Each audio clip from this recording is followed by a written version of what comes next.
Hi, my name is Gary Wockner. I'm the host of Overcoming Overshoot, and you are watching EarthX TV. We have an exciting show today, and I'm really excited about getting a conversation with these two great people.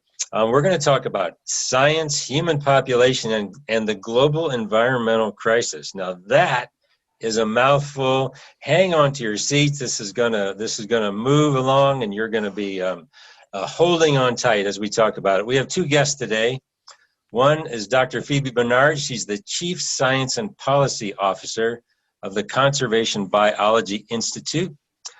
Phoebe is the co-author of World Scientists' Warning of a Climate Emergency in the journal Bioscience, warning not just about climate, but also about the loss of nature and biodiversity and human overpopulation, published back in November of 2019. And we also have Dr. Christopher Tucker, who's the chairman of the American Geographical Society and author of the new book, A Planet of 3 Billion, which estimates that the ecological carrying capacity of the planet should support 3 billion humans, which, by the way, is a 60% reduction in the number of people that are on the planet now. So trust me, this is going to be a provocative conversation. Thanks for joining us. So Phoebe and Chris, yeah, thanks for being on the show. For sure. Thanks for having us. Really appreciate the opportunity. Yeah, it's a pleasure, Gary. Thanks for hosting it too. It's nice to meet you guys. So I first want to just talk about Phoebe's paper that she co-authored, Scientist Warning.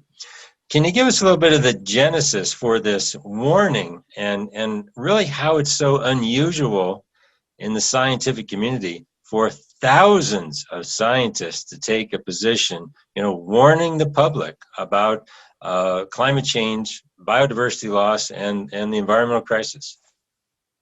Yeah, thank you, Gary. We have all been trained to be dispassionate, neutral scientists, and particularly those of us like myself who've worked in government much of our careers. I was running national programs in government in Southern Africa for a couple of decades. And in those situations, we're expected to just be the neutral arbiters of data. And the data are meant to speak for themselves. And I think most of us have concluded that that's been a fatally flawed model. We are also human beings. We are also mothers, fathers, lovers, sisters, faith community leaders, whatever we may be. And that has, in these times, really threatened and pressurized that role of ours as neutral arbiters of science. So I think thousands, maybe hundreds of thousands of scientists around the world have been increasingly frustrated that for all kinds of evolutionary behavioral reasons, we humans don't necessarily respond well to facts. And information just laid out is not compelling. But we have this long, 100,000-year history as primates that enables us to listen to stories and draw morality tales out of human experience. So I think the scientists' warning came about partly as a result of collective frustration and fear and concern. And my colleague Bill Ripple at the Oregon State University has had a long history of bringing people together around that issue. You will know of the previous scientists' warnings.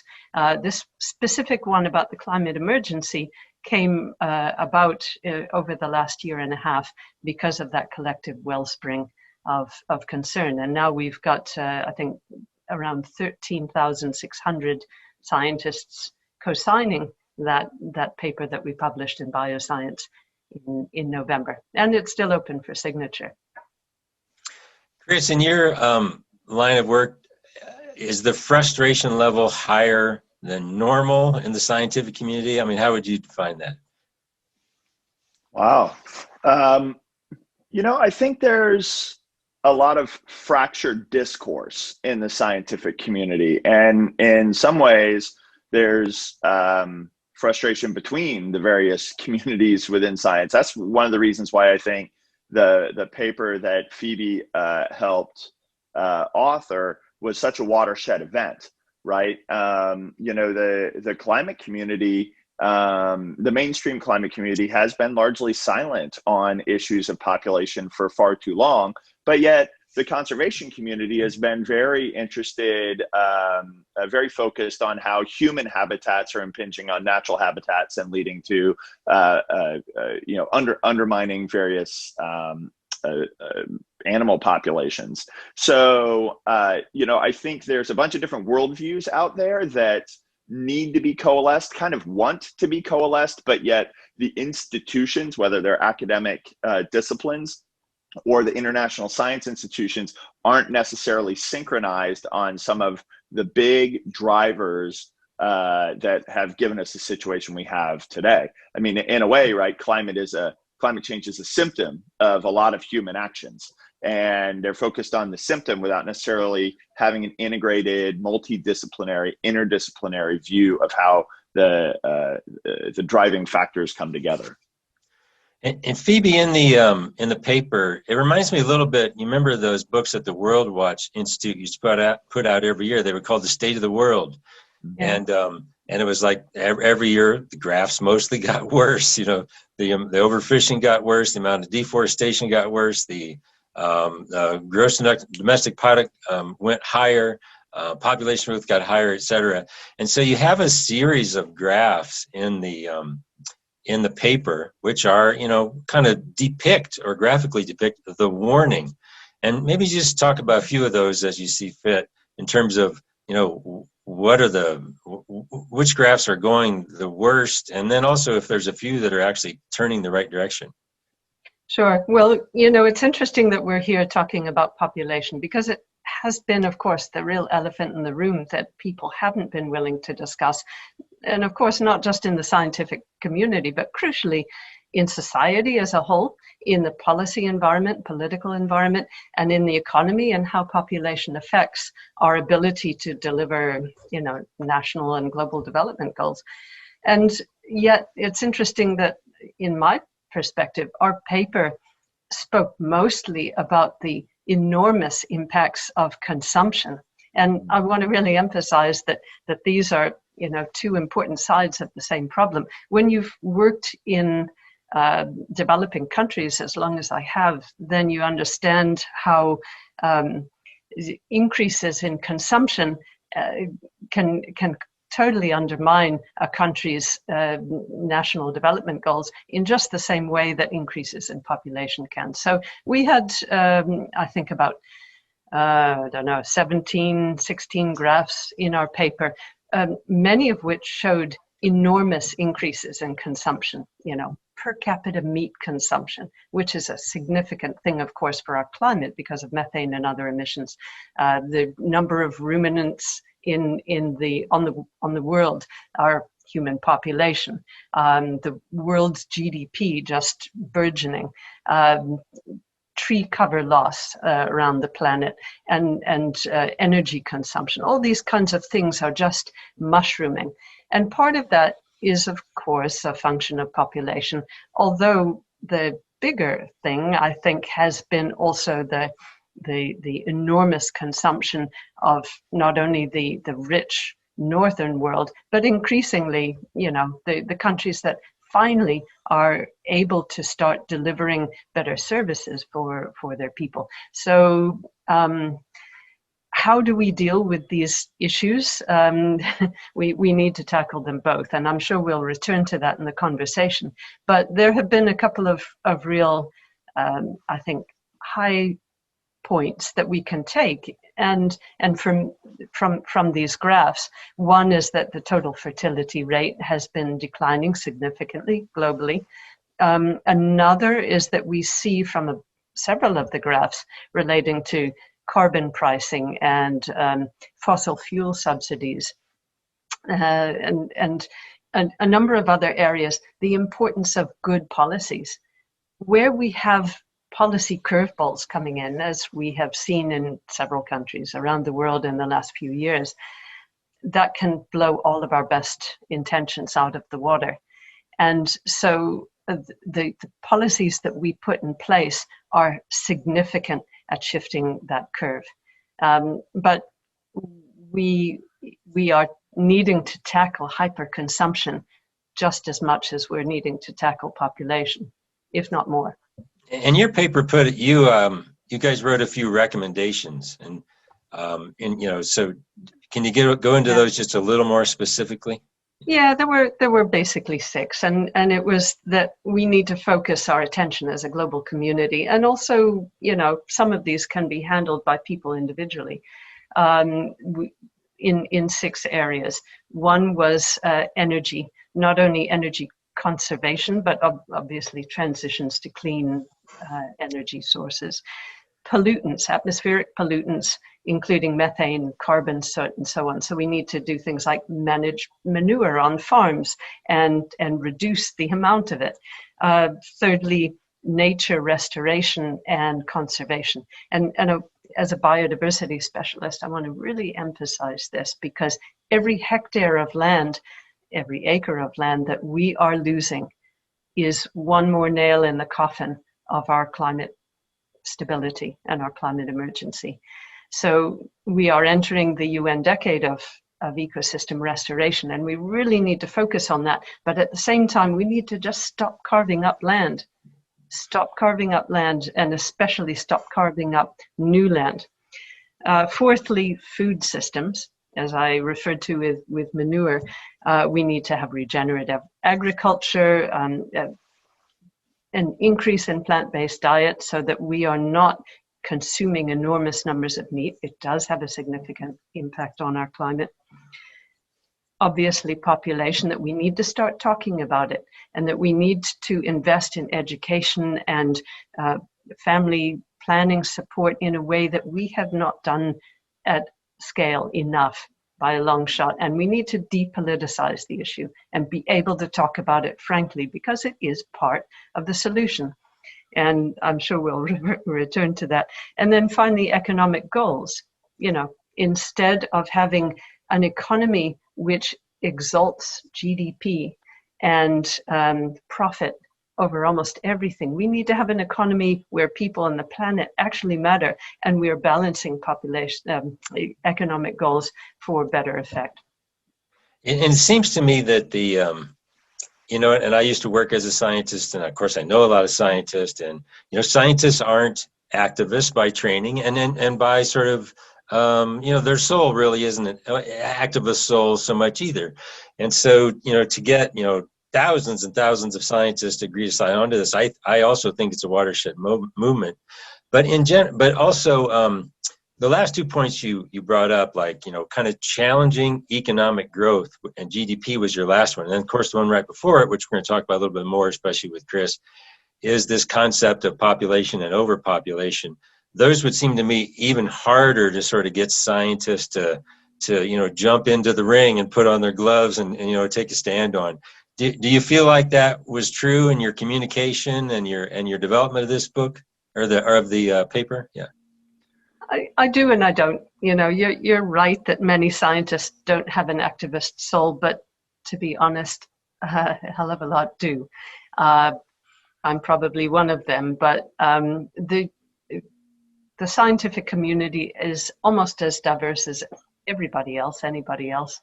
And we have had to challenge our notions of what it means to be a good citizen as well as a good scientist. So, James Hansen and all the other people we can think of who've taken brave stands and challenged policy and tried to warn people for decades now. They are people who have realized that they can't sleep at night if they're not making sure that their results are really changing the world. Many years ago, I was at Colorado State University, and there was a program, it was called the Aldo Leopold Leadership Program or something like that. And it was about training scientists to learn how to talk to real people, to learn how to, communicate in ways so that the media and the public can understand, and then giving them opportunities to get out there and speak. Is there more of that kind of thing going on now? It's been, 2 decades since I've been really involved. Tons more. I mean, there's a Facebook group called Science Communication Africa, for example, that has hundreds and hundreds of members, and it's grown exponentially. There are programs like the Doris Duke Conservation Scholars Program around the country, which are bringing in a much greater diversity of people into the scientific community around conservation and ecosystems, at least, which encourages and focuses on not only diversified voices, which is an enormously important issue in all of our fields, but also to help people feel effective at communicating. Get them out of their out from under their mushrooms. But we all know scientists who went into science because they maybe felt more comfortable with other animals or with a microscope than with other people. But I honestly don't think they're in the majority. Well, thanks. So, you have led an effort to issue a warning, and we obviously hope that more and more people, the public, are paying attention to it. So, Chris has issued kind of a different kind of warning. He's the author of this new book, A Planet of 3 Billion, and it is arguing that we are way overshot in terms of the number of people on the planet, and the carrying capacity is actually much lower for the human population. I'm very interested in this topic. I used to work as a carrying capacity modeler for wildlife populations, and it's always fascinating that we can have the most. And Phoebe, you'll appreciate this as a conservation biologist. We can have the most cold-headed, rational conversation about how many elk should be in this geographic area, but you talk about the number of people who are around, and of course we lose all sense of rationality and science about the thing. Chris, tell us a little bit about kind of the genesis of this book, this idea of a carrying capacity of the human population, and why you wrote it. Yeah, sure. And thanks so much for the opportunity to speak and the opportunity to be here side by side with Phoebe. We've had some great conversations since we met after the publishing of her paper, and I'm certainly the better for our conversations. My book really started 25 years ago. Back in 1995, I worked at Columbia University in the provost's office for the guy that was launching the Earth Institute. Some people have heard about the Earth Institute at Columbia University. And the inaugural lecture was entitled, "How Many People Can the Earth Support?" And it was given by Joel Cohen. And that was his brand new book in 1995. And he was one of our professors. And it seemed like the central question that everybody should be asking.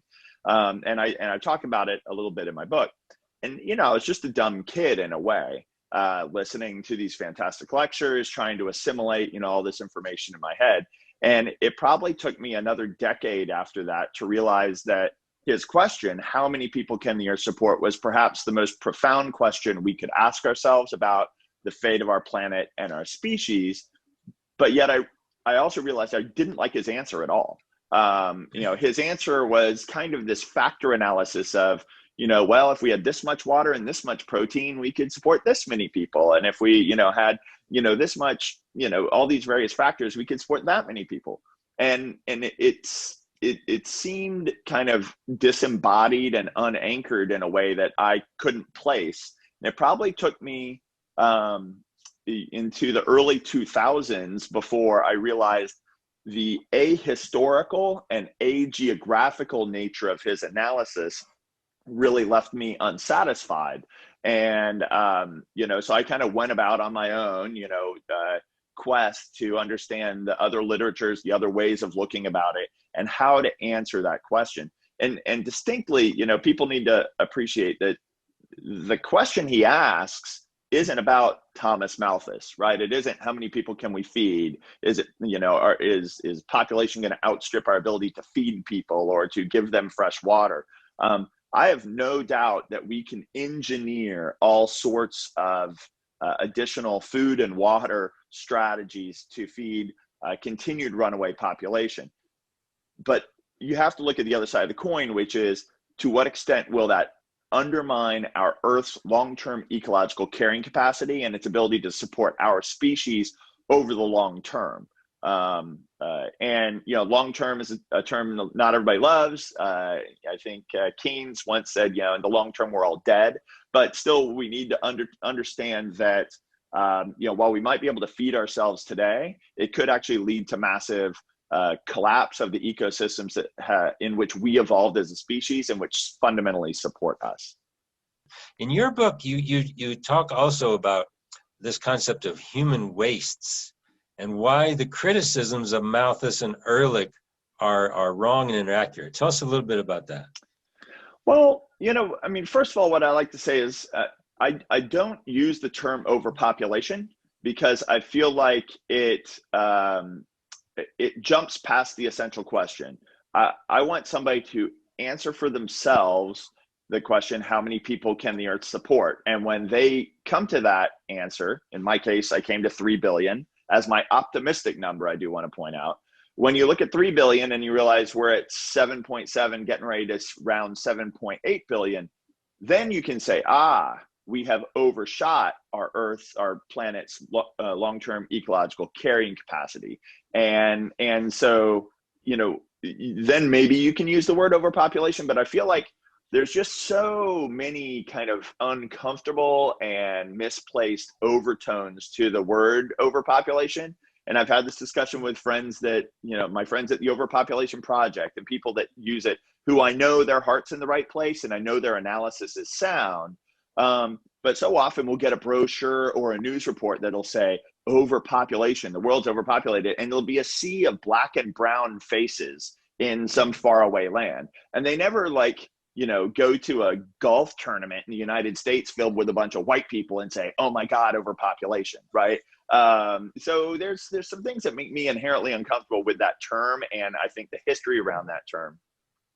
But I think, when you look at Malthus and those guys, they were really focused on more of I'd call it an abstract question. They were trapped on a little island called England in the early 1800s, late 1700s, trying to figure out what the impacts of industrialization would be. And as you have a wealthier and wealthier growing middle class, and you're consuming the resources on this small island, can you support them? And I think to this day, we have this tension between discussion of carrying capacity in individual nations and the carrying capacity of the planet. And I think we'll get to that a little bit later in the conversation. One thing I want to bring up, and I'm going to set you both up for this question. Back when I worked as an ecological modeler for carrying capacity for big game herds, we would have like a boundary like Rocky Mountain National Park. How many elk should be in Rocky Mountain National Park? And what we did is we measured the forage base, so how much forage is out there. The first thing we did, though, was cut that in half. We'd say half of it has to stay on the ground, because you need the vegetation to be able to rejuvenate itself every year. And if you eat it down to the roots, of course, you destroy the vegetation's ability to grow and support animals. And so, Chris, you brought up in your book, and I know Phoebe as a wildlife biologist, especially in Southern Africa, where, big game and the wildlife herds are such a big issue. You brought up the concept of half Earth and how your book ties into the Half Earth Project, which was created by E.O. Wilson, who we hope to get on the show at some other time. So tell us a little bit about the Half Earth concept and how your book ties into that. Sure. Yeah. So, E.O. Wilson, he's just, one of those giants that we're lucky to stand on his shoulders. After a really long career writing about biodiversity and a lot of related topics, he wrote a book in 2016, 17, entitled Half Earth. And now he's a biologist, not a geographer. So I'll forgive him for not really telling me which half of the Earth he believed needed to be supported. There's really precious few geographic references at all.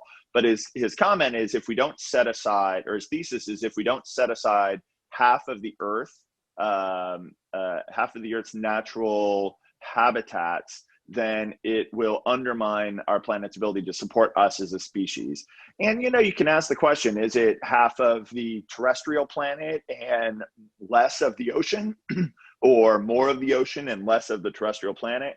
And I think there's been a movement called the Half Earth movement, that was spawned by his book that has gotten very geographical. There's a lot of maps on the web where they talk about the eco regions that need to be protected, et cetera. And I think that's great. To me, I actually suspect the percentage is much higher and than 50% that needs to be protected. And there's all sorts of little questions, like if you take an eco region and cut it in half and only support this half perfectly and annihilate this half, is that okay? Or if you take another eco region and you cut it into little checkers and you delete half and leave the other half, is that okay? So I think there's fundamental questions about the methodology, but as a rhetorical, approach to get people to pay attention, I think it was very useful. And Phoebe, I'd like you to comment a little bit too, because as a conservation biologist, a lot of what Chris has said is about saving ecoregions in half the earth so that we can keep the human species, create our ability to survive. But of course, we share this planet with, a vast number, millions of extraordinary and beautiful and special critters too. And as a conservation biologist, just tell us a little bit about, your concept of like protecting half the earth for the other critters too. I spent a little bit of time in Africa and Zimbabwe and Zambia and Botswana, so I know, some of the issues are down there around game management and the conflicts with people. And tell us a little bit about what you're thinking there. Well, look, fundamentally, this is an issue that cuts to the core of our sense of identity as a species and our ethics about how we live on this planet. I am a conservation biologist, but I'm also a national development strategist and a global change ecologist. So I'm thinking all the time, certainly, yes, of humans as just another mammal, but more importantly, how can we use our policy power, our intellectual power to do better than we could? Southern Africa, like much of the world, has very, very strong competing priorities. There are poverty and literacy and human health imperatives, and one may say that the issues of planetary health and all those exquisite other species, beautifully evolved other species that we are concerned about, not just large game, but also, plants that are used as firewood and as medicinal herbs and all of these things, all of them can be equally under threat. Not equally, but all of them can be under threat. And so we need to figure out a way that that enables us to balance all of these things better. Now, systematic conservation planning has been doing this for many, many years. My colleague Carly Vine, who is working on the geography of the half-Earth planning, is one of them. Andrew Balmford, a really good friend and professor at Cambridge, and Rhys Green, also at Cambridge, have been working on the principle for some years about whether we spare the land or share the land for agriculture. And by that I mean, do we intensify agriculture in a small amount of space to deliver what we need for food security, but maximize the apparent conservation benefits, or do we enable a situation where people are living more lightly on the land but further afield, and agriculture is small scale subsistence which delivers good food security, but may expand the pressure on the land, and that is an intense and important debate in this field.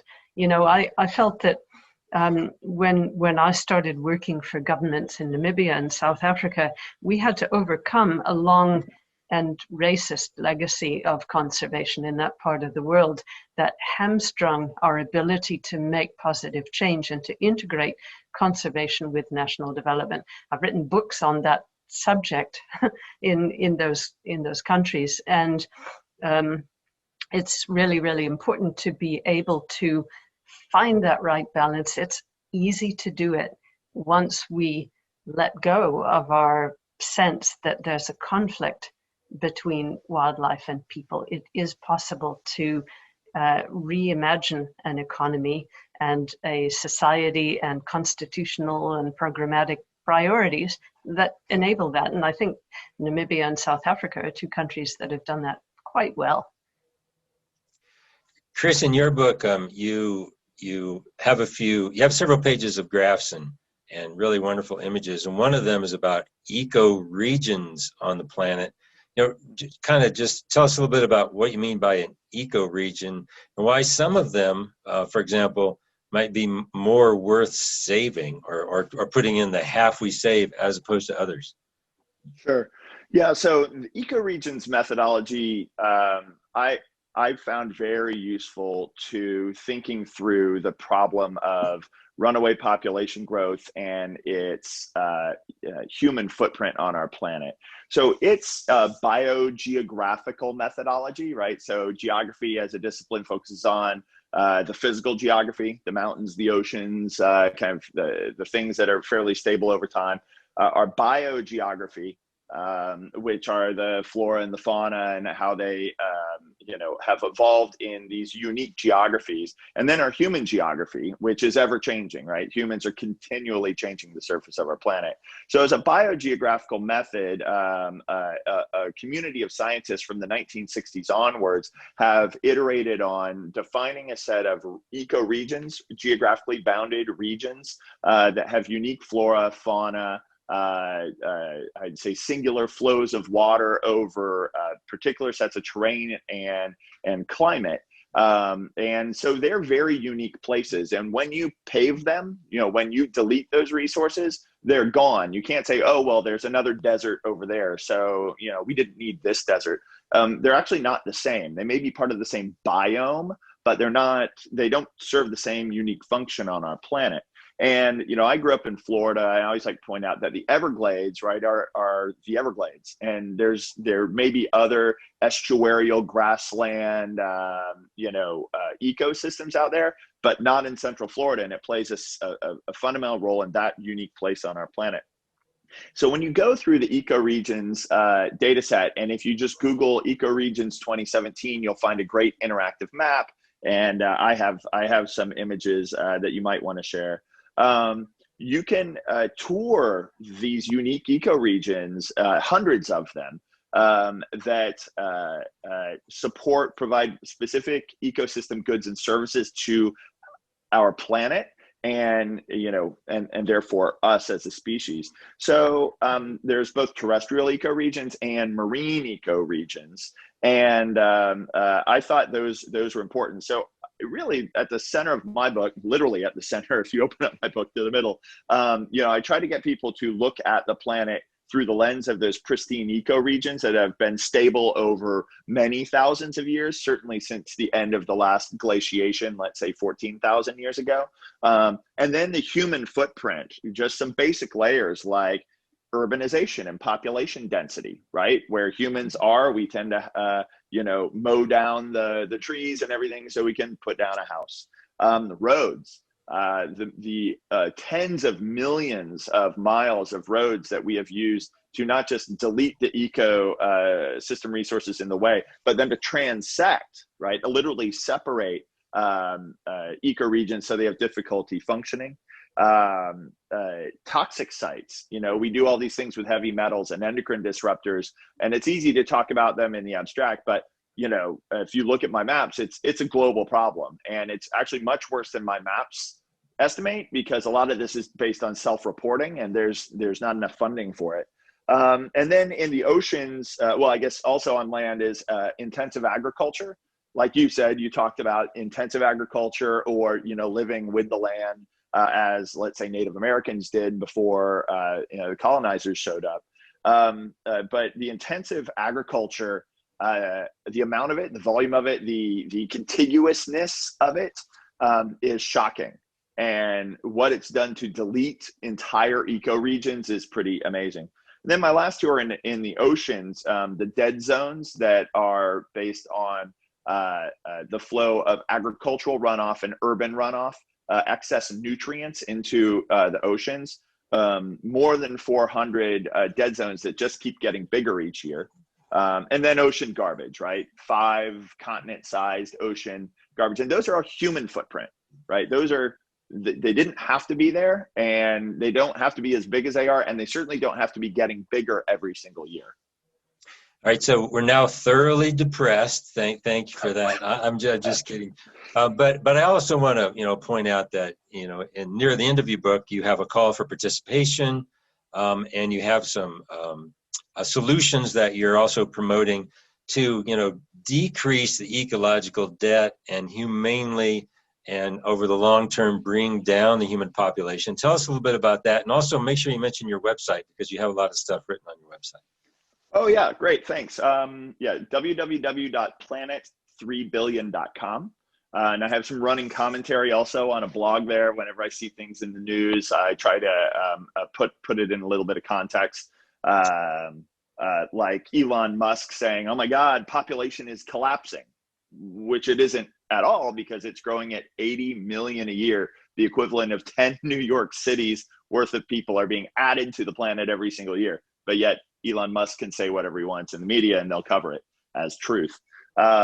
So yeah, the first thing we need to do, and one of the reasons I reached out to Phoebe after a paper, is stabilize world population and have it decrease in an orderly, humane, ethical manner. We have certain trends, right, that are driving others. So I always say climate change, it's twice as bad as you think it is, but only 1/10 of the problem, first of all, because the human footprint is much bigger than our carbon footprint. And every time we add a new person, right, we're contributing to all those elements of the footprint. So, the first thing we need to do is bend the global population curve. And to some people, that's a weird taboo. And it has been for a while, even though I will point out that in Earth Day in 1970, right, it wasn't really a taboo at all. People talked about the doubling of the world population from 1.6 billion in 1900 to 3.7 billion in 1970. Now, 50 years has gone by, right? This last April was the 50th anniversary of Earth Day, and it was utter silence on the doubling again from 3.7 billion to 7.8 billion, like silence, not a word in the press. So, clearly we need to do something. And while Phoebe pointed out total fertility rate, we always often say like the average American family has 2.2 kids, ha ha ha. But the total fertility rate globally has been declining, but that means the slope of increase has been, less positive. But that means, even if every year it decreases a little, you could have the total number of people added to the planet stable, like keep doing 80 million a year. So what we really need to do is bring the total fertility rate from about 2.2 where we are now to somewhere around 1.5. And the truth is, small changes in big complex systems can lead to profound change. So we're not telling everybody to not have kids at all. We're saying we need to work globally to try to get to around a 1.5, let's say by 2030. And if we do, we won't even hit 9 billion. And some people say, well, you're going to change things fundamentally. I always like to point out that trend, everybody accepts that the global population curve will peak, it will plateau and then decline, just nobody knows when. So if you leave it to the demographers to predict, they'll say, well, I don't know, it depends on the factors, right? And it's not my job to tell you what the right number is or how to change the factors. There was a controversial, maybe piece recently put out by the University of Washington that said, hey, based on women's education and women's empowerment, it appears that we're going to top out at 9.7 billion in 2064. And when I asked them, well, if we empower women more and educate them more and give them integration into the workforce and access to family planning technology more, how much more quickly could we accelerate that trend? And they said, well, that's not our job, right? And we don't know. Like that's not our research question. So I think the truth is, through women's empowerment, education, integration in the workforce, and access to family planning technologies, tailored in different ways to appropriate ways to different regions, we can accelerate the trend that we know is happening anyways. bend the global population curve before 9 billion, and then have an orderly decrease in that number. And I think, frankly, that's the second half of my book, right? If we don't crack that nut, there's no hope, really, right? The probability and the scale of catastrophe will simply increase. But if we do, we still have a lot of work to do. Rewilding. How do you run an economy where global GDP declines every year? How do you achieve prosperity? So that's really the second half of my book. In any species, when people have heard about lab rats in a cage, and with any species, really, the more dense the population becomes, the more ecologically, behaviorally, hormonally, the reproduction rate goes down. And I think that I'm a little concerned, and I know none of us mean it this way. I don't want anyone to think that there's a whole bunch of people from an authoritarian point of view that are going to control population. And that's right. And I think we can expect to see more examples of where governments do try and control population, for better or worse. But we've got some experiments with that in our history, and sometimes they haven't come off so well. But there are a whole bunch of things that I see already happening with density dependent effects on humans that I think will continue. One, we've got a global pandemic going on, and even before that, a lot of people, especially in the developed world, were saying, well, or maybe I should say the rich world, because much of the world now is developed. In the wealthy North, a lot of women, young friends of mine, were saying, I don't think it's a good time to have a kid. I'm concerned about the state of the planet. But also there are a whole bunch of other policy and education effects that we're seeing. People are becoming better educated almost everywhere, and that's having a big effect, as you say. So I really want to distance the conversation from any whiff of authoritarian control, because that's not going to be what gets people talking. We all know that the birth striker movement in the UK and elsewhere is a very immediate response to people's sense that the future is less predictable, the future is less prosperous, and we all know that that's likely to be so. And so there are a bunch of very practical existing responses to that I think do fall into the ecological category of density dependent impacts.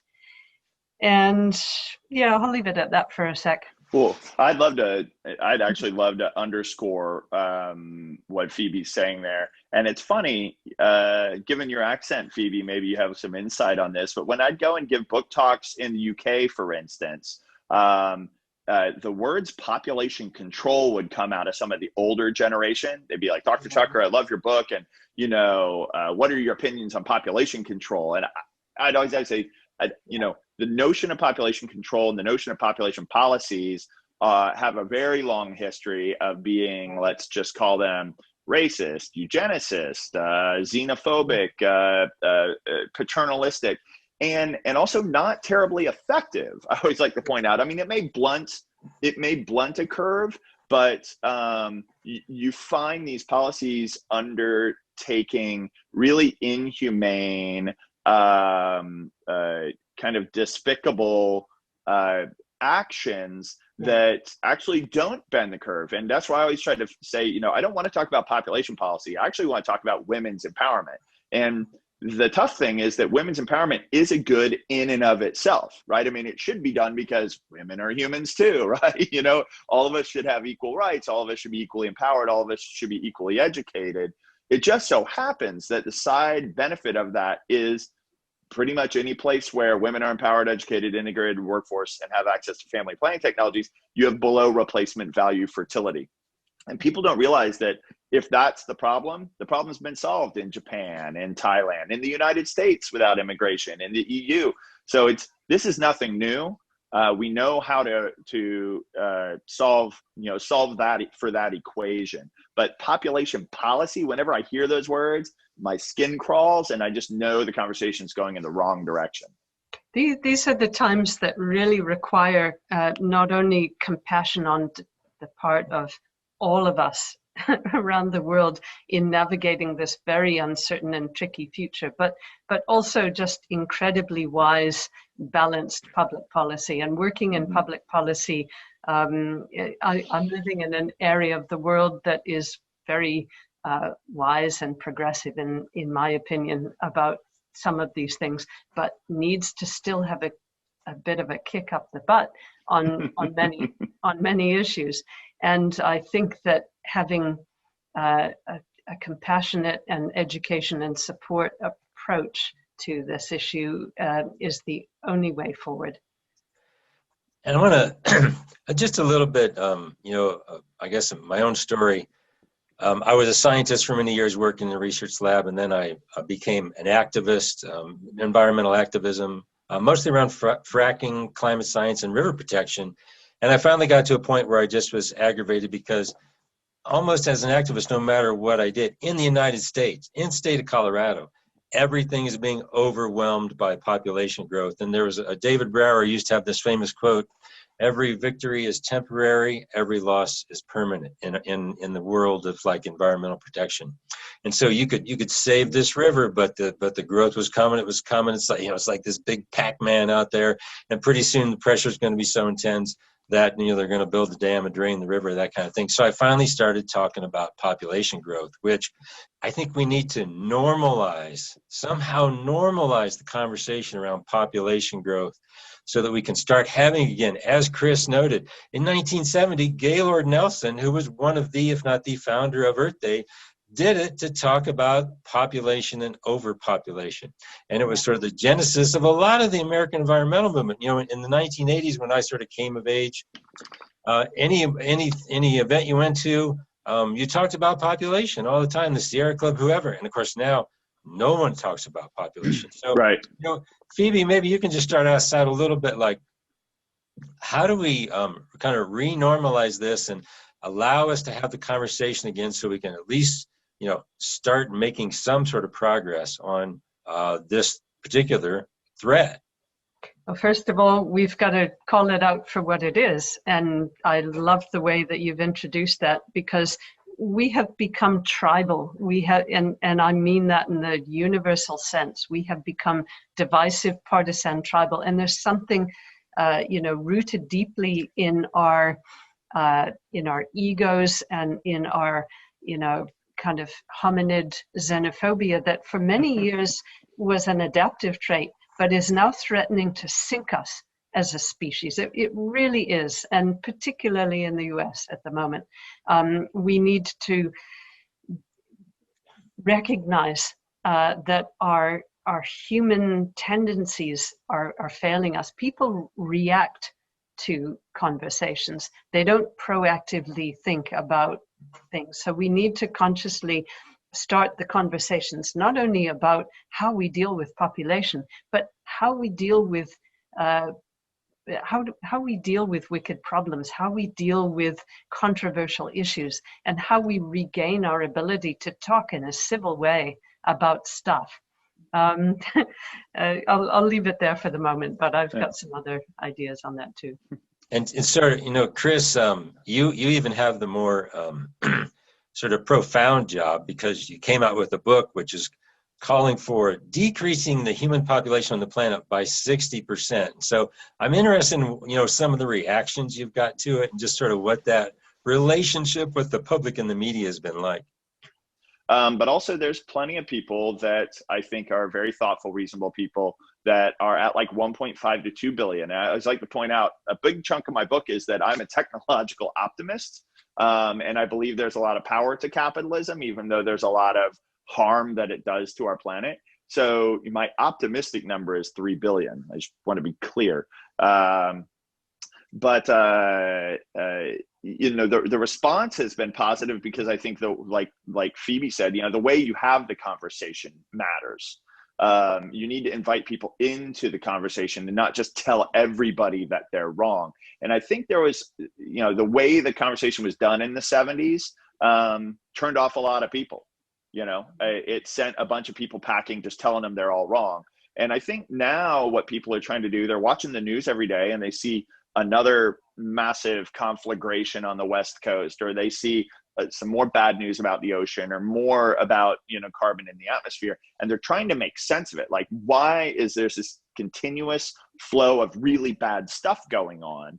And once you give them, the concepts of carrying capacity and ecological debt and human footprint, you give them a handful of conceptual tools with which to make sense of what's going on. And they start saying, yeah, maybe we have, maybe the human population has exceeded our carrying capacity of our planet.